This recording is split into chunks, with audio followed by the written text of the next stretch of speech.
Diana Becker is here.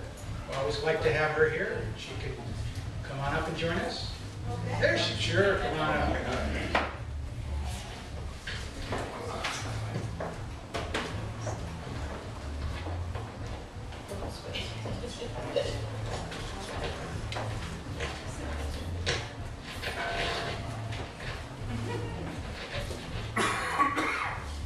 Well, when asked to vote for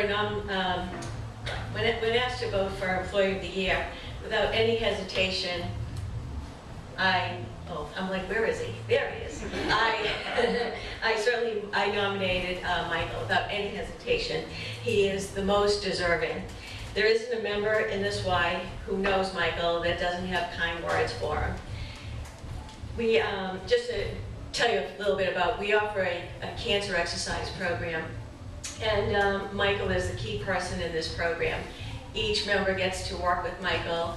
He is warm, caring, compassionate, understanding, knowledgeable, and professional. These members feel so comfortable in his hands, and he's one of the reasons why this program is so successful.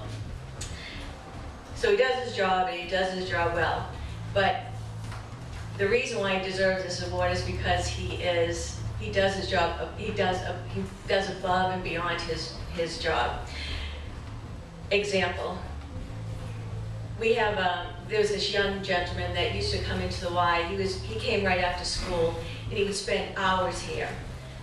Michael's looking at me, who is this? Because Michael works with many people. These is just one of the few stories. But anyways, this young gentleman is here. He spends hours and hours here. He hangs out, talks to a lot of the staff members. He works out in the fitness center. Michael gets to know this young man and finds out that, well, I don't know his real reasoning why he's here for that long, but finds out that he's here for a travel basketball program that doesn't start till 7, 8 o'clock at night. He realized this kid has not eaten since lunchtime, and he takes it upon himself to bring him across the street to get him dinner, just for a little energy so he can play basketball in the evening. Again, just one little story amongst many. And then last month, I saw an elderly member who, I was just talking with him. And I said, I haven't seen you for a long time. He said, well, I've been in the hospital for a few months, and I just wanted to come to the Y. I need a little socialization. So in our conversation, I said, can you come tomorrow to see Michael? I know that Michael would love to see you. And he said, that Michael, he is something special. I came here to work out a while back, and Michael didn't like the way I looked, and he drove him to the hospital, but I can't think of it. The Veterans Hospital, thank you. The Veterans Hospital in New Haven. And I believe it turned out that he needed to go. I mean, it was important that you brought him. So, I mean, again, just as something that really going above and beyond what his job entails. There is another story that probably many of you have heard. And I'm going to pass it over to Steve because Steve was a little involved in this story. So.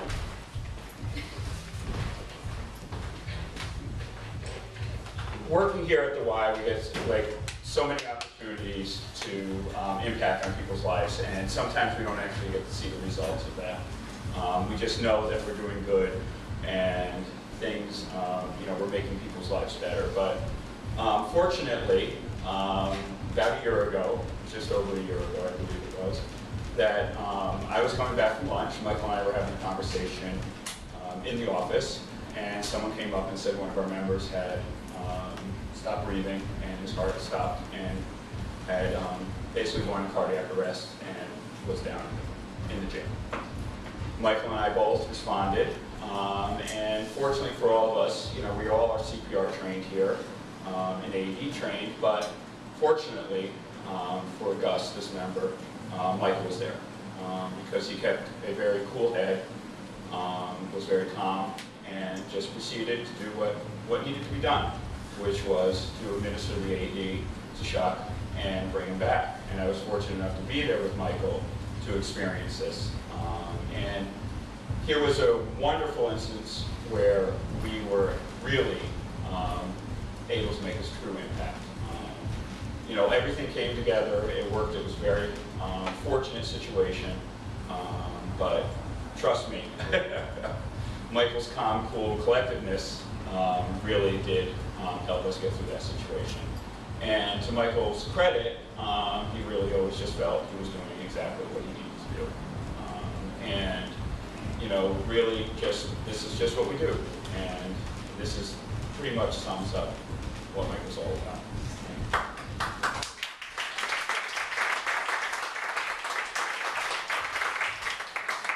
Well, here I am again.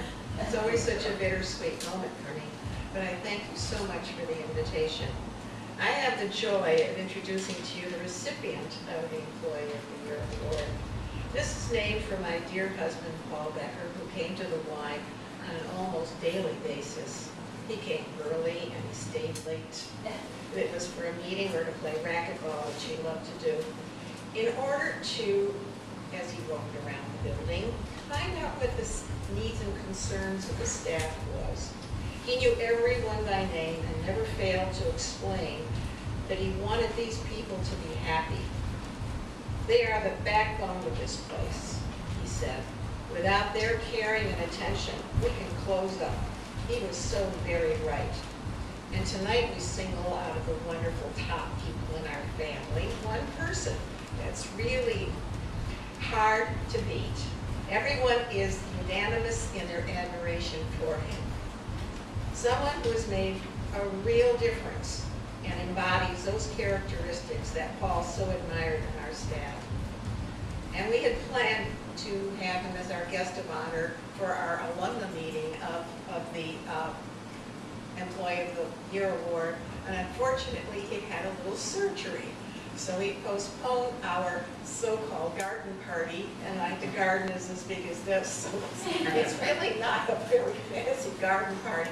We'll have barbecue on the patio, which is also not very big. It'll be very cozy, but I can't really wait until I get to see everybody and we can toast you personally. I want you all to meet our Employee of the Year Award winner, Michael Greenberg.